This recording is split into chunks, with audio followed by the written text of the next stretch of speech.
আরেক গ্রুপ আছে যাদেরকে নিয়ে আলোচনা করলে, যারা কোনো বাতিল নিয়ে আলোচনা করলে, কোনো বিষয় নিয়ে আলোচনা করলে তারা কোনো দিকে যায় না, ওই কাজ গুনার কাজ ছাড়েও না, আবার গুনার কাজকে বাতও দেয় না, আবার কি হুজুরের বিরুদ্ধে ওরা হয় না, বলে এটা করার দরকার ছিল, মানে না।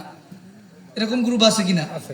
এক গ্রুপ তো অল্প, এই লোকগুলো কি অল্প ওয়াজ শুনছে, আজকে এই কাজ করতে নিষেধ করছে হুজুর, করবো না সামনে থেকে, তওবা করে, এরা তো জান্নাতি মানুষ, এদের জীবনের সব গুনাহ মাফ করে দেন, সুবহানাল্লাহ।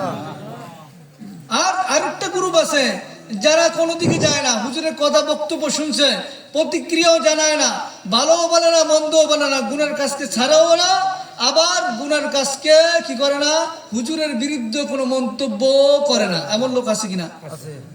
এই গ্রুপটা আছে একটু বেশি। এই গ্রুপগুলো কি আছে কিনা বলেন? এই দুই নাম্বার গ্রুপ, এদের দুইটা গুণ, একটা গুণ আছে, একটা কি আছে, কুগুণ আছে।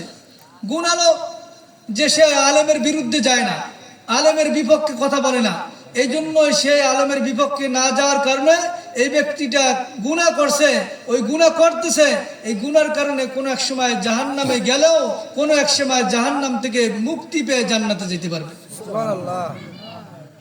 আরেকটা গ্রুপ আছে খুব ডেঞ্জারাস, সেটা হলো তৃতীয় নাম্বার গ্রুপ। হলো যখন হুজুর কোনো বিষয় নিয়ে আলোচনা করে, তো হুজুর যখন ওনার বিরুদ্ধে যায়, তখন হুজুরকে নিয়ে কটূক্তি করে, বিষোদ্গার করে, হুজুরকে নিয়ে কি করে, বিষোদ্গার করে, হুজুর এই সমস্ত খেয়ে পায় না, কাজ পায় না, এ লোকটার ইমানও চলে যায়, আমলও চলে যায়, চিরস্থায়ী জাহান্নামী হয়ে যায়।